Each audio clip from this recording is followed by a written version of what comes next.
मेरा नाम सुहाना है। मेरी उम्र 19 साल है। मैं केमिस्ट्री की एक अच्छे स्टूडेंट हूँ और केमिस्ट्री मेरा बहुत प्रिय सब्जेक्ट है। मैं मेरे बड़े भाई साजिद की उम्र 21 वर्ष है और वह भी मेरे साथ ही कॉलेज में पढ़ता है। फर्स्ट ईयर में पढ़ रही हूँ। वह ऑनर्स के तीसरे वर्ष में है। हम दो भाई बहन एक ही यूनिवर्सिटी में पढ़ते हैं। हमारी कक्षाएं सुबह 10 बजे शुरू होती हैं। हम दोनों भाई बहन एक साथ यूनिवर्सिटी जाते हैं। पिताजी और माँ आने जाने की सुविधा के लिए एक मोटरसाइकिल खरीद दिए हैं। भाई मोटरसाइकिल चलाता है और मैं भाई के पीछे बैठकर यूनिवर्सिटी जाती हूँ।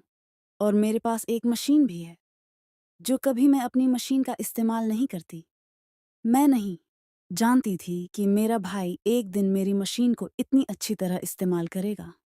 मेरे पिता और माँ दोनों सरकारी नौकरी में हैं, इसीलिए वे रोज सुबह 8 बजे ऑफिस के लिए घर से निकल जाते हैं। पापा और मम्मी के ऑफिस चले जाने के बाद मैं और मेरा भाई नहाए और तैयार होकर यूनिवर्सिटी चले गए। क्योंकि हमारे घर में एक ही कॉमन बाथरूम है, तो पहले मैं नहाकर तैयार हो जाती हूँ। फिर मेरा भाई नहाने जाता है। आमतौर पर लड़कियों को तैयार होने में थोड़ा अधिक समय लगता है, इसीलिए मैं पहले नहाती हूँ। हम दोनों भाई बहन यूनिवर्सिटी चले गए तो घर पर ताला लगा हुआ था। घर के गेट की चाबी हम सबके पास है।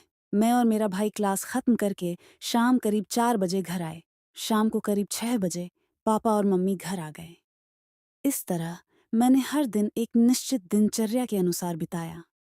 लेकिन एक घटना ने मेरी जिंदगी पूरी तरह बदल दी। अब इसे एक्सीडेंटल समझ लो या जानबूझकर। हर दिन की तरह पापा मम्मी भाई और मैंने साथ में नाश्ता किया। मेरे पापा और मम्मी तैयार होकर ऑफिस चले जाने के कुछ देर बाद मैं नहाने के लिए बाथरूम में घुस गई और बाथरूम का दरवाज़ा बंद कर दिया। उस दिन मैंने बाथरूम का दरवाज़ा बंद किया। उसके बाद मैं अपने कपड़े उतार कर साइड में रखने ही वाली थी कि मुझे बाथरूम के दरवाजे के नीचे से एक परछाई आती हुई महसूस हुई। मैं शावर के नीचे खड़ी थी। मैं थोड़ा डरी हुई थी। फिर भी मैंने सोचा कि यह मेरे मन का वहम होगा और चेहरे पर साबुन लगाते समय मैंने देखा कि बाथरूम के दरवाजे के नीचे एक परछाई घूम रही थी। मुझे लगने लगा कि शायद कोई बाथरूम के दरवाजे से मुझे नहाते हुए देख रहा था। लेकिन इस बार घर पर मेरे और मेरे के अलावा कोई नहीं था। तो क्या भाई दरवाजे से मुझे नहाते हुए देख रहा था? शायद लाइट की रोशनी के बाद कोई परछाई नजर आती हो। इसीलिए मैंने इन बुरे विचारों को एक तरफ रख दिया, शोवर चालू कर दिया, अपना स्नान पूरा किया और अपने कपड़े पहन लिए। जैसे ही मैंने दुपट्टा उठाया और मैंने दरवाजे के नीचे से परछाई को हिलते हुए देखा, फिर मेरा शक गहरा गया।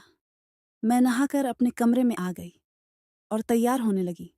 उधर भाई कुछ देर बाद तैयार हो गया और मुझे यूनिवर्सिटी जाने के लिए बुलाने लगा। मैं और मेरा भाई घर का दरवाज़ा बंद करके यूनिवर्सिटी के लिए निकल गए। आमतौर पर हर दिन मैं मोटरसाइकिल पर अपने भाई के पीछे बैठती हूँ और अपना बैग उसके और मेरे बीच छोड़ देती हूँ। लेकिन आप क्या सोचते हैं कि उस दिन मैंने अपना बैग अपने पीछे छोड़ दिया था? शायद मैं उस दिन एक अलग ही दुनिया में खोई हुई थी। उस दिन का एहसास इतना अच्छा था कि उसे शब्दों में बयान नहीं किया जा सकता। अगली सुबह से मैं सोचने लगी कि कैसे यकीन करूं कि मेरे भाई ने मुझे बाथरूम के दरवाजे से नहाते हुए देख लिया था या नहीं। बहुत सोचने के बाद मुझे एक विचार आया। मेरे पापा और मम्मी के ऑफिस चले जाने के बाद मैंने अपने मोबाइल कैमरे में वीडियो रिकॉर्डिंग चालू की और उसे बाथरूम के बाहर ऐसी जगह छोड़ दिया जहां अगर कोई मुझे बाथरूम के दरवाजे के बाहर लीक से नहाते हुए देखे तो उसकी रिकॉर्डिंग हो जाए। कैमरा वहीं छोड़कर मैं नहाने के लिए बाथरूम में चली गई और दरवाज़ा बंद कर लिया और दरवाजे की ओर देखा तो मुझसे कोई परछाई दिखाई दी। परछाई देखते ही मैं समझ गई कि जो भी है वह कमरे में आ चुका होगा। यह सोचते सोचते मैं नहा रही थी और जब मैं नहाने के बाद मैं बाथरूम से निकली और अपना मोबाइल फ़ोन लेकर अपने कमरे में चली गई। मैंने वीडियो शुरू की और देखा कि जैसे ही मैं बाथरूम में घुसी और दरवाज़ा बंद किया, उसके बाद मैंने देखा तो मुझे यकीन नहीं हो रहा था। मैं सोच रही थी कि ऐसा कैसे हो सकता है। उसके बाद मैं और मेरा भाई यूनिवर्सिटी के लिए निकले।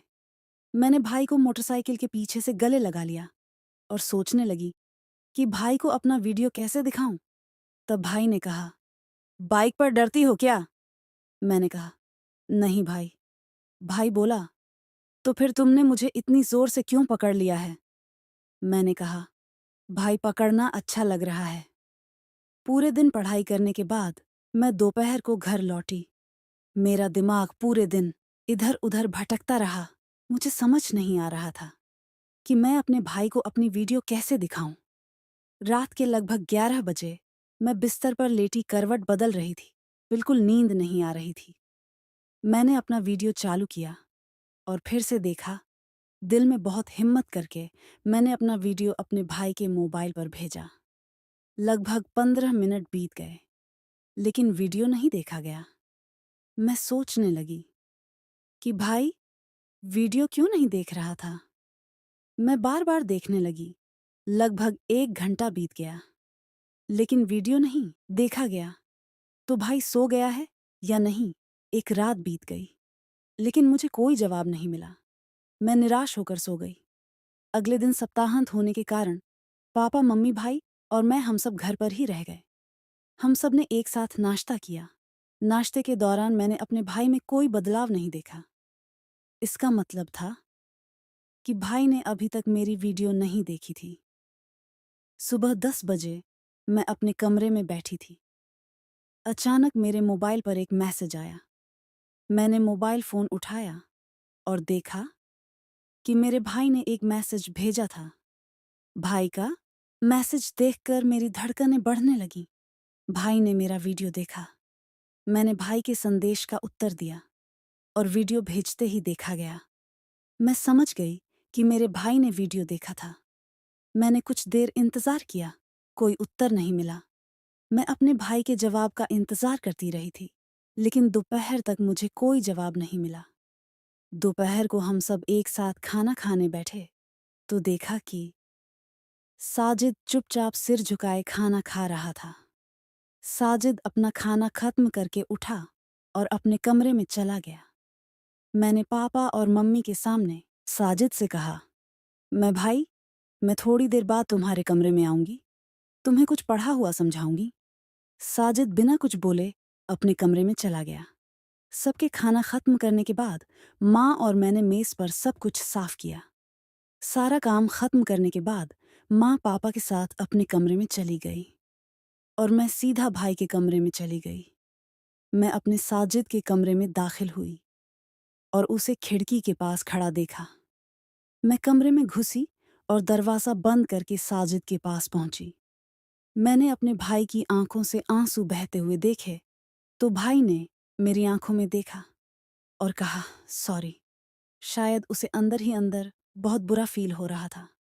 वह इस तरह की फीलिंग से न गुजरे, इसीलिए मैंने आगे बढ़कर उसे गले लगा लिया। मैंने साजिद के कान के पास अपना चेहरा लाकर कहा, मैं तुमको पसंद करती हूँ मेरे प्यारे साजिद भाई। भाई ने कहा, मैं भी तुमको पसंद करता हूँ सुहाना। इतना कहकर फिर उसने मुझसे कहा, लेकिन हम भाई बहन हैं, हमें यह नहीं भूलना चाहिए। हम दोनों को अपनी मर्यादा में रहना चाहिए। फिर मैंने उन्हें छड़ते हुए कहा, ओहो, अब बड़ी मर्यादा याद आ रही है। तब याद नहीं आया जब मुझे नहाते हुए देख रहे थे, बिना कपड़ों के। तब कहाँ गई थी आपकी मर्यादा? फिर मैंने कहा, इसकी चिंता मत करो साजिद भाई, आप हमेशा मेरे बड़े भाई रहोगे और मैं हमेशा आपकी प्यारी छोटी बहन रहूंगी। मैंने साजिद भाई को कहा, अब मैं चलती हूँ भाईजान। और हाँ, मेरी मशीन खराब हो गई है, कल देख लेना। भैया ने अपने दोनों हाथों से मेरा चेहरा पकड़ा और कहा, मैं खुदा का शुक्रगुजार हूँ जो उसने तुम्हारी जैसी छोटी बहन मुझको दी। तुम्हें अपनी छोटी बहन के रूप में पाकर सदैव उसका आभारी रहूंगा। उस रात खाना खाने बैठे मेरे पापा और मम्मी के सामने मेरे भाई ने कहा, कल यूनिवर्सिटी में किसी तरह के खेल का कोई आयोजन हो रहा है, इसीलिए मैं कल यूनिवर्सिटी नहीं जाऊंगा। तब अम्मी ने कहा, फिर तो सुहाना को भी जाने की ज़रूरत नहीं है। अब्बू ने कहा, साजिद, क्या तुम्हें किसी तरह के खेल में कोई रुचि नहीं है? साजिद ने कहा, जी पापा, मुझे बैट बॉल में रुचि है, लेकिन वहाँ बैट बॉल की टूर्नामेंट नहीं हो रही।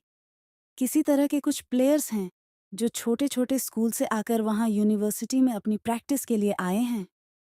फिर पापा बोले, तो ठीक है, फिर कल तुम दोनों ही घर पर रहना। मैंने साजिद भाई की तरफ देखा और हल्की सी मुस्कान दी। अगले दिन मेरे अब्बू और अम्मी के ऑफिस चले जाने के बाद मैं साजिद भाई के कमरे में गई और उसे बिस्तर पर लेटा हुआ पाया। मैंने कहा, भाई, तुमने आज क्लास में जाने की बजाय सारा दिन घर पर ही रहने का प्लान क्यों बनाया? सारा दिन मेरे साथ क्या करोगे? क्या तुम कोई प्लान बना रहे हो? साजिद भाई ने कहा, कल तुमने कहा था ना कि तुम्हारी मशीन खराब हो गई है, देख लेना। भूल गई क्या? इसीलिए मैं घर पर रहना चाहता था, ताकि मैं तुम्हारी मशीन ठीक कर सकूं। तुम मेरी छोटी बहन हो, तुमने कैसे सोच लिया कि मैं कोई योजना बनाऊंगा?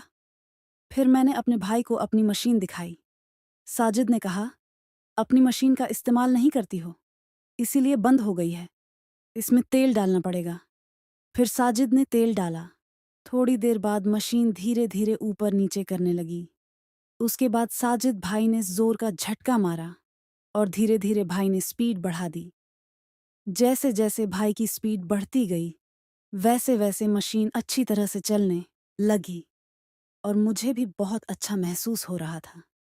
भैया ने करीब 3-4 घंटे लगातार मेरी मशीन की जमकर मरम्मत करते रहे और फिर अचानक मेरी नज़र घड़ी पर पड़ी तो मैं देखी कि अब्बू अम्मी का आने का समय हो गया था।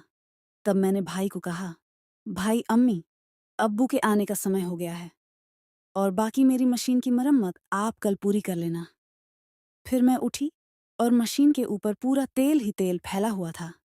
इसीलिए मैंने जल्दी जल्दी मशीन को अच्छी तरह से साफ किया और फिर हम दोनों अपने अपने कमरे में चले गए। फिर हमें जब भी मौका मिलता, हम दोनों भाई बहन आपस में खेलते और मैं उनसे अपनी मशीन ठीक करवाती।